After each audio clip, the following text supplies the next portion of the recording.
عمران خان صاحب کے لیے دو خبریں ہیں، بڑی امپورٹنٹ ہیں۔ ایک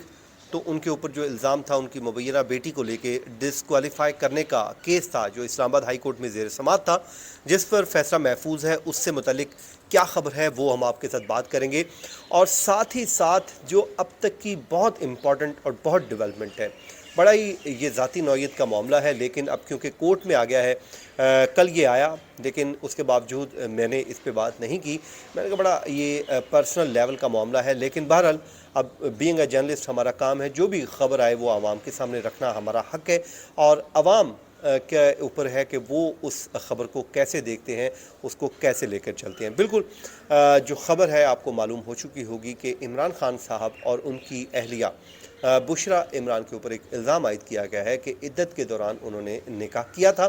اور اسی کو لے کر ان کو سزا دینے کا حکم جاری کرنے کی استدعا کی گئی ہے۔ اب یہ معاملہ کیونکہ پبلک فورم پر آ چکا ہے، کورٹ میں آ گیا ہے، اور کورٹ میں باقاعدہ طور پہ ایک پروسیڈنگ بھی ہو چکی ہے جس میں جو کمپلینٹ ہے جس میں اس کی اسٹیٹمنٹ بھی ریکارڈ کر لی گئی ہے۔ جب اسٹیٹمنٹ ریکارڈ ہوئی ہے تو اس کو 8 اپریل کے لیے سماعت کے لیے مقرر بھی کر دیا گیا ہے۔ اب 8 اپریل کا دن بڑا امپورٹنٹ ہے عمران خان صاحب کے لیے۔ اس کیس میں زیادہ سے زیادہ کیا ہو سکتا ہے، اس میں درخواست گزار کون ہے، اور یہ آخر معاملہ ہے کیا، اس پہ بات کریں گے۔ میرے ساتھ موجود ہیں ثاقب بشیر صاحب۔ ثاقب بھائی، آپ کا بہت بہت شکریہ، آپ نے اپنا وقت دیا۔ سب سے پہلے تو بتائیے گا کہ یہ جو مقدمہ آیا ہے کس عدالت میں آیا ہے،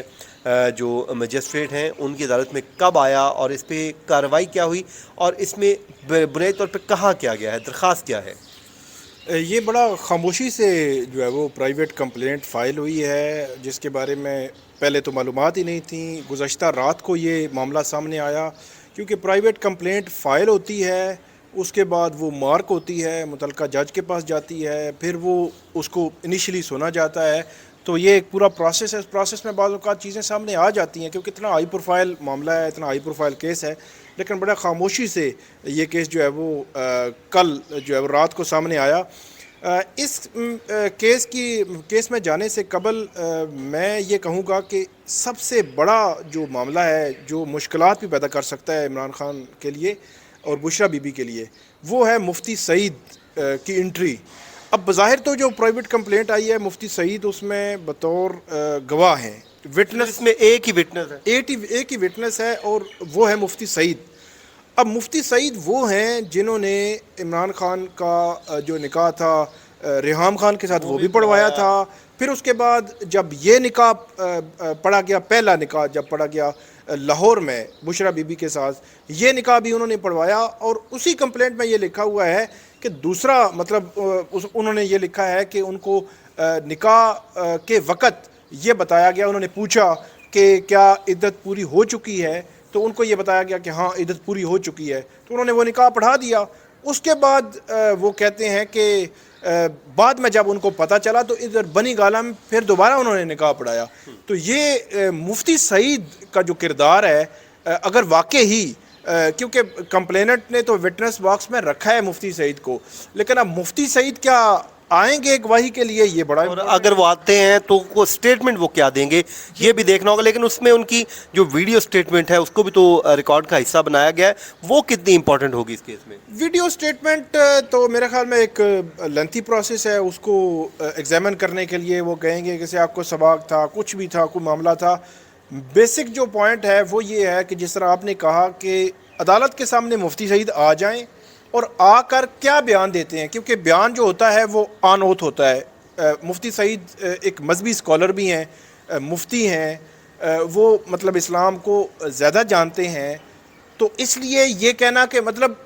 کسی بھی مسلمان کے لیے یہ ضروری ہوتا ہے کہ وہ کوئی بھی اوتھ لے تو اوتھ کے مطابق وہ سچ بولے۔ ٹھیک ہے، لیکن میرا یہ خیال ہے کہ کسی مفتی کے لیے آپ زیادہ توقع رکھتے ہیں کہ ایک مفتی ہے تو وہ زیادہ اس کی ایکنالج کرے گا کہ جو بات بولے گا وہ سچ بولے وہ گا۔ سچ بولے گا۔ تو ان کا جو بیان، اگر وہ بیان کے لیے آ جاتے ہیں اور وہ بیان عمران خان کے خلاف دے دیتے ہیں، تو میرا یہ خیال ہے کہ پھر شاید کوئی مشکلات ان کے لیے بن ٹھیک ہے، سکے۔ تو اس میں درخواست گزار کون ہے؟ درخواست گزار ہیں کوئی F6 کے سیکٹر F6 ہے اسلام آباد کے، وہاں کے کوئی رہائشی ہیں، شہری ہیں۔ انہوں نے اپنا تعارف یہ لکھا ہے کہ وہ ایک مذہبی اسکالر بھی ہیں، اسلام کو، فقہ کو وہ جانتے بھی ہیں۔ اور جو اس میں جو مفتی سعید ہیں وہ ان کے قریبی جاننے والے ہیں، انہوں نے یہ لکھا ہے، اور پھر مفتی سعید کے ساتھ ملاقات کا احوال لکھا ہے، ویڈیو ان کا جو ویڈیو بیان آیا تھا اس کا احوال لکھا ہے، پھر وہ ساری روداد انہوں نے لکھی ہے، پھر انہوں نے جو کمپلینٹ ہے اس میں قرآن و حدیث کے حوالے بھی دیے ہیں اس کو ثابت کرنے کے لیے کہ عدت کے دوران جو نکاح ہے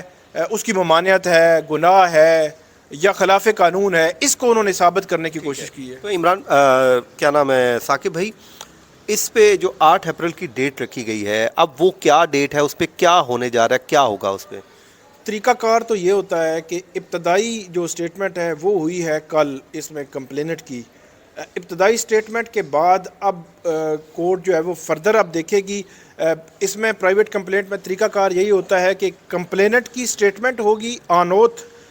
وہ جو ہے وہ لکھی جاتی ہے باقاعدہ طور پر، ریکارڈ کا حصہ بنتی ہے، اس پہ دستخط ہوتے ہیں کمپلینٹ جس کا اسٹیٹمنٹ ہوتا ہے، پھر اس کے بعد جو گواہ ہیں وہ آئیں گے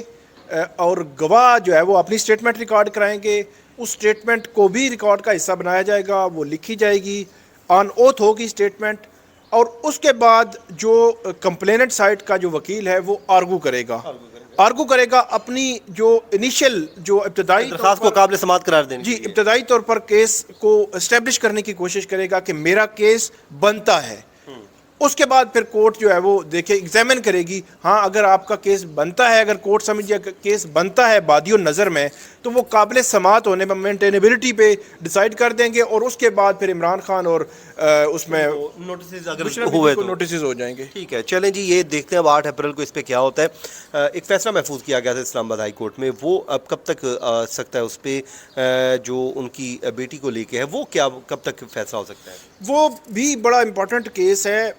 ٹہریان کا، کہ اس میں جو مبینہ جو بیٹی ہے عمران خان کی، وہ یہ کہا گیا ہے کہ 2018 میں جو نامینیشن فارم تھے اس میں عمران خان نے اس بیٹی کو ظاہر نہیں کیا تھا، ان کو ڈسکوالیفائی کیا جائے، یہ کیس ہے۔ تو اب اس کیس میں جو ابتدائی مرحلہ ہے وہی جو ہم نے پچھلے کیس میں بات کی کہ جو مینٹینیبلٹی ہے کہ یہ کیس کیا قابل سماعت ہے یا نہیں ہے، اس پہ جو عمران خان کے وکیل ہیں انہوں نے بھی دلائل دے چکے ہیں، اس کے علاوہ جو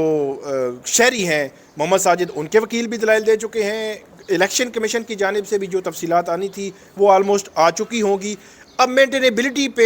اسلام آباد ہائی کورٹ کے جو بینچ تین رکنی بینچ نے فیصلہ محفوظ کیا ہوا ہے، وہ فیصلہ سنائیں گے کہ یہ مینٹینیبل ہے یا نہیں ہے۔ اگر یہ مینٹینیبل ہوا تو پھر میرٹس پہ جائیں گے، پھر عمران خان کو یہ ایک لائن لینی پڑے گی کہ وہ مانتے ہیں بیٹی کو یا نہیں مانتے، اس کے بعد معاملہ آگے چلے گا، اس کے بعد یہ معاملہ آگے بڑھے گا۔ اب دیکھتے ہیں جی آنے والے دنوں پہ اس پہ فیصلہ بھی آ جائے گا، لیکن یہ کچھ اگلے اہم دن عمران خان صاحب کی ذاتی زندگی کو لے کے بڑے امپورٹنٹ ہیں، ظاہر ہے یہ میڈیا پہ خبریں بھی چلیں گی، ڈسکشنز بھی ہوں گی، تو لیکن آنے والے دن ان کے لیے بڑے اہم ہیں۔ دیکھتے ہیں اب کیا ہوتا ہے۔ مجھے اور ثاقب بھائی کو دیجیے اجازت، اپنی دعاؤں میں یاد رکھیے۔ اللہ نگہبان۔